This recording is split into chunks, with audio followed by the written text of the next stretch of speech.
अब मैं अदनान सलीम भाई से रिक्वेस्ट करूंगा, प्लीज़ स्टेज पे आएँ जी। कि आराम से अपनी नशिस्तों पे बैठ जाएं। मुझे पता है थोड़ी सी जगह तंग हो रही है, लेकिन ये है कि तमाम लोगों से रिक्वेस्ट यही है कि वो लोग अपनी सीट्स पे बैठ जाएं प्लीज़। और हॉल की जो एडमिनिस्ट्रेशन है, काइंडली ये जो फानूस झूमर जो जल रहे हैं, अगर पॉसिबल हो सके तो इसको बंद कर दें। तौफीक भाई, जो भी हॉल की मैनेजमेंट है, उनसे कहें कि ये जो झूमर चल रहा है अगर ये बंद हो जाए तो बेहतर है। Thank you. हाँ हाँ, सब बेफिक्र हैं।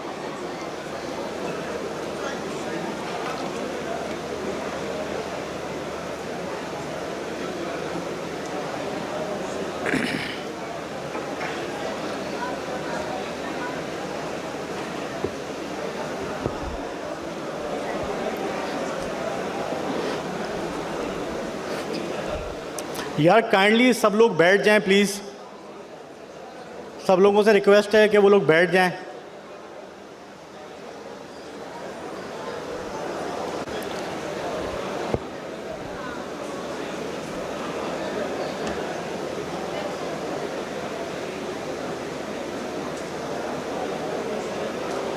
जो लोग आगे फ्यूचर में लोगों के काम आए, स्टैंडर्ड्स के हवाले से हों, बर्ड की ब्रीडिंग के हवाले से हों, या थोड़े बहुत जेनेटिक्स के हवाले से हों।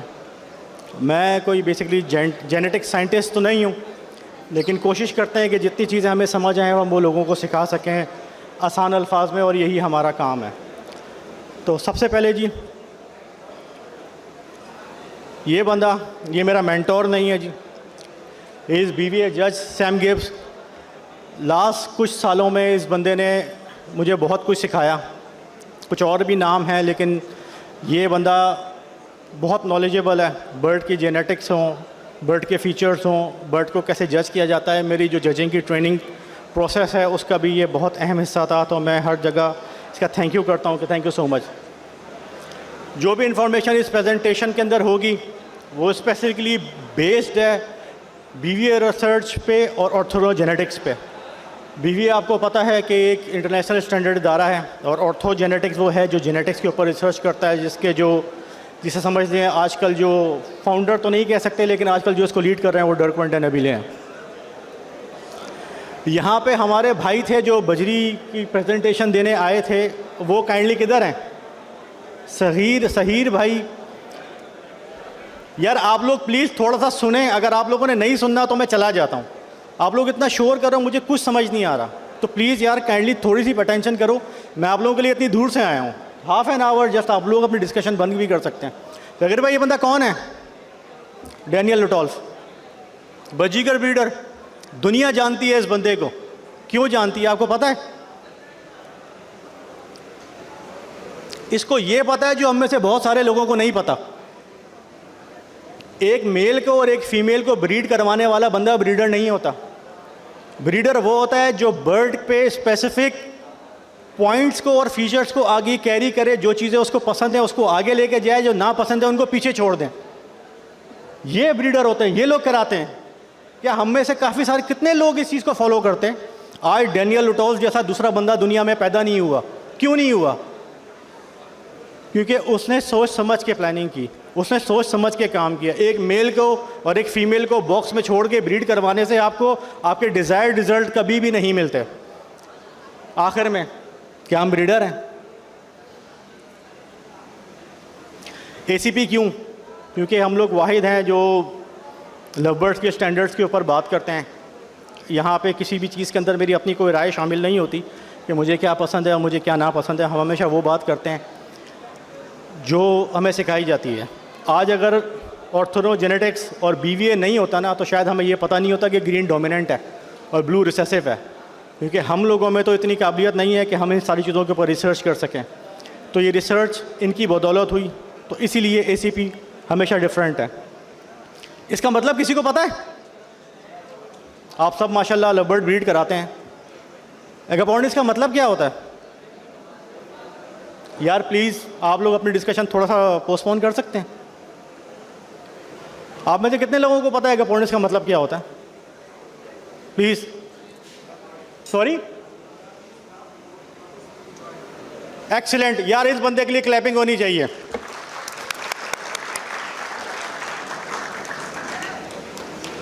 एगापोर्निस का मतलब ये है। चले किसी को, थैंक यू सो मच भाई, वेल डन यार, थैंक यू सो मच।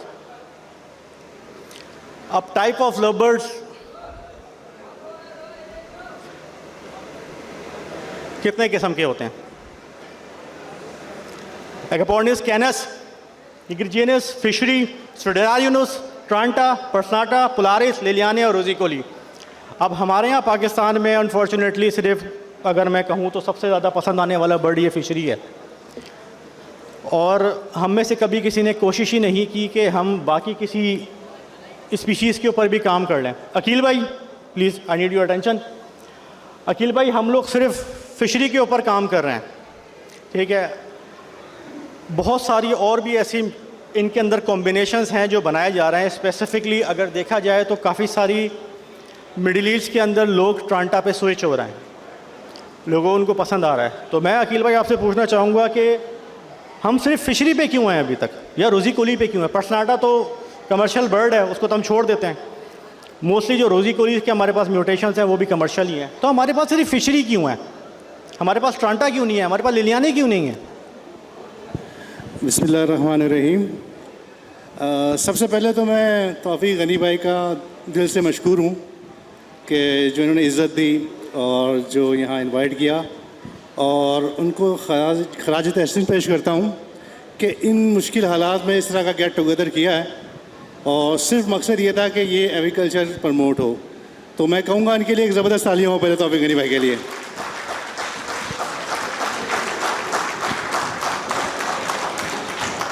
अच्छा अदनान भाई, अब आपके सवाल की तरफ आते हैं।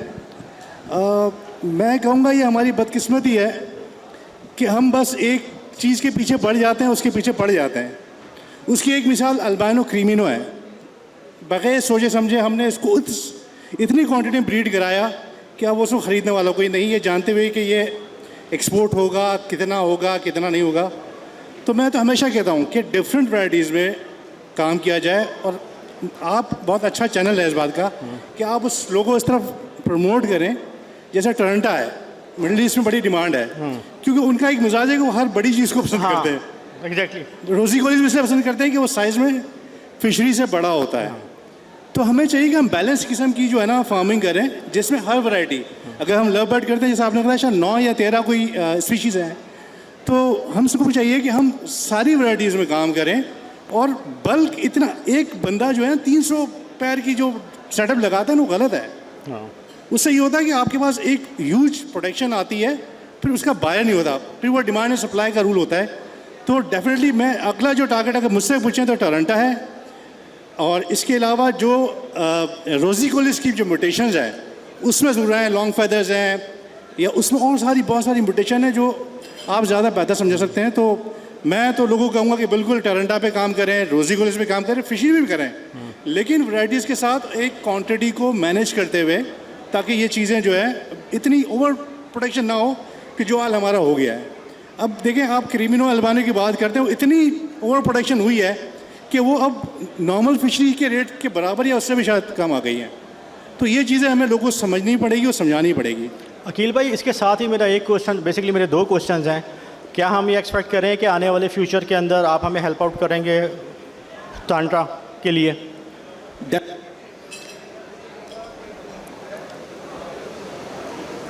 इसको एक डेटा के साथ ब्रीड कराना है, ओवर ब्रीड नहीं कराना।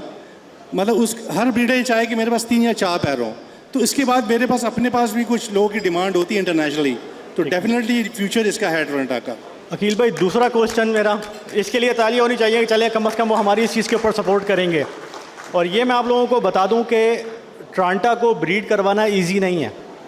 टोरंटो की जो बर्ड की रिक्वायरमेंट है वो थोड़ी सी डिफरेंट है। जैसे कि हमारे बहुत सारे लोग कैनस मडगास्कर अपने लव बर्ड के सेटअप में जो है वो इंट्रोड्यूस कर देते हैं, लेकिन मडगास्कर शाय बर्ड है बहुत ज़्यादा। वो कभी भी आपकी इतनी इन्वॉल्वमेंट पसंद नहीं करता कि जी आप सारा दिन बैठ के उसको देख रहे हैं। तो इसी तरह टोरंटो भी थोड़ा मुश्किल है। अकील भाई, मेरा दूसरा सवाल, आपने अपने इस पूरे कैरियर में, जो भी आपका 25-30 साल का ये इंपोर्ट का कैरियर है, आपने कितना कमर्शियल बर्ड पाकिस्तान में इंपोर्ट किया है?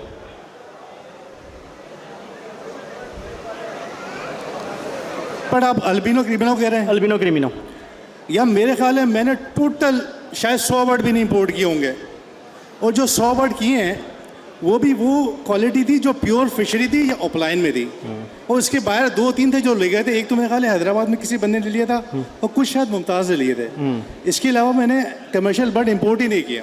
यानी कि मॉरल ऑफ द स्टोरी ये है कि अल्बाइनो क्रिमिनो में बल्कि मैं आपका कोई कहता हूँ हाथ नहीं है, शायद और इंपोर्टर ने भी अल्बाइनो क्रिमिनो इंपोर्ट नहीं किया। और किसी ने नहीं किया। यानी कि हमारे यहाँ ओवर प्रोडक्शन की वजह से इसका डाउनफॉल शुरू हुआ। डेफिनेटली। थैंक यू अकील भाई।